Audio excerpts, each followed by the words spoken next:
Hey guys, so here's part 2 of my updates on my 7 Evergreen, and that's handlebars. Yeah, it looks kind of weird, but that's 2 handlebars sitting there because I wanted to show you the difference. And let's come around to this end and look at this. Now these are the handlebars that I removed, and those are the handlebars that I have now, and you could see the difference. Obviously these other handlebars, the Salsa Wood Chippers, they are flared out much more, and they don't have any rise to them, and they're much wider. They actually, these other bars fit in, the new bars fit inside there. So what that did, and here's the reason I did that, is that dropped my chin to the stem and just drop my whole upper body down to reach out to those wide flares when I was in the drops, or even when I was putting my hands on the hood, so I was a little bit further down on my bike because it's a wider bar.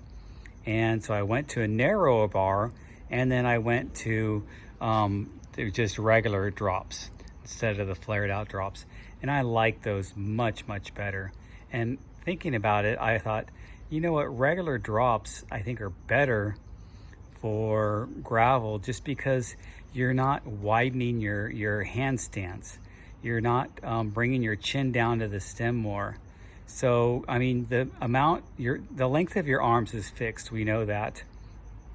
And the stack height of your bike is fixed. I mean, you could add in a few more spacers in there and bring your stem up a little bit more, but it's fixed to however you set it usually when you first build up your bike.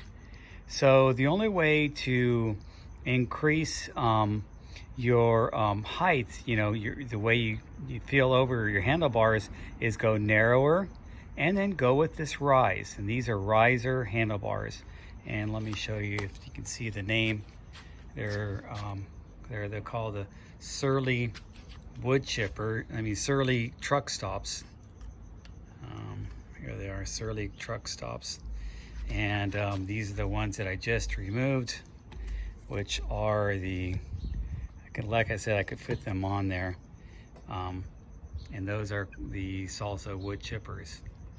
So by going with that narrower bar and going with a normal drop, not only did it make it feel nicer because I'm not dropping so low, it's also give me a little more bend in my elbows because you know, I can keep my torso at the same height, and then because it's more narrow and it's not flared out, I have a little more springiness and bend in my elbows, if you will.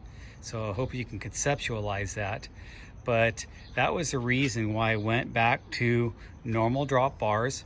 I went to narrow bars, and then I also went to bars that had a 14 millimeter rise.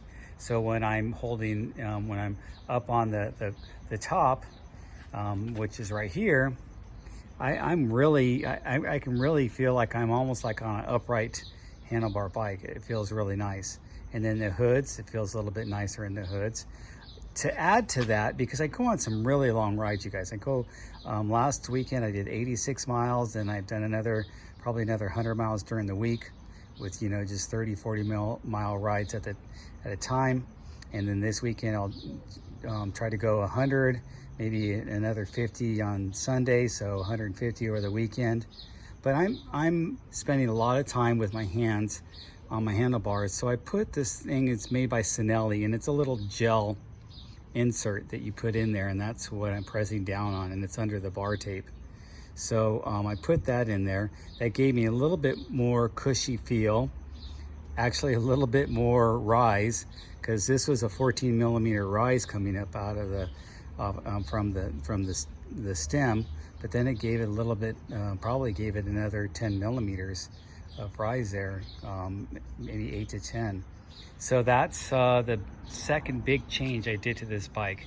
Now, of course, these carbon bars are lighter and they feel better. I mean, not feel better, but they're make my bike lighter. And I guess carbon has some quality to make it dampen the feel. But I mean, this is what's dampening the feel of my bike, is those tires. That's what gives it that dampening feel more than anything. But you know, if I like this style of bar, I can get the lighter NV bars. But the NV doesn't have the rise, but by just putting this little gel insert on top, it kind of gives it a rise. So that's what I changed on my 7 Evergreen part 2.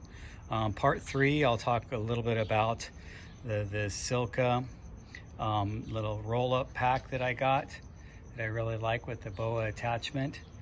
I really like that thing, you guys. It's really nice, and so that'll be covered on my next one. But this one I wanted to focus on the bars. Get the bars that you like, and bars are a very personal thing. You got to get the bars that's going to fit your torso and where you're how you want to ride on the bike. You know, how low do you want to go, how far do you want to bend down to reach those bars, and then when you're in the drops, how far do you want to be down in the drops. I mean, how aerodynamic do you really need to get on a gravel bike? You know, I do need to get aerodynamic because I'm going on long rides that do have a lot of headwinds. But I think with that drop, if we look at it from the side, that's perfectly fine with me right there where it's at. So anyway, that's how she's set up right now, and I'll give you guys more updates later.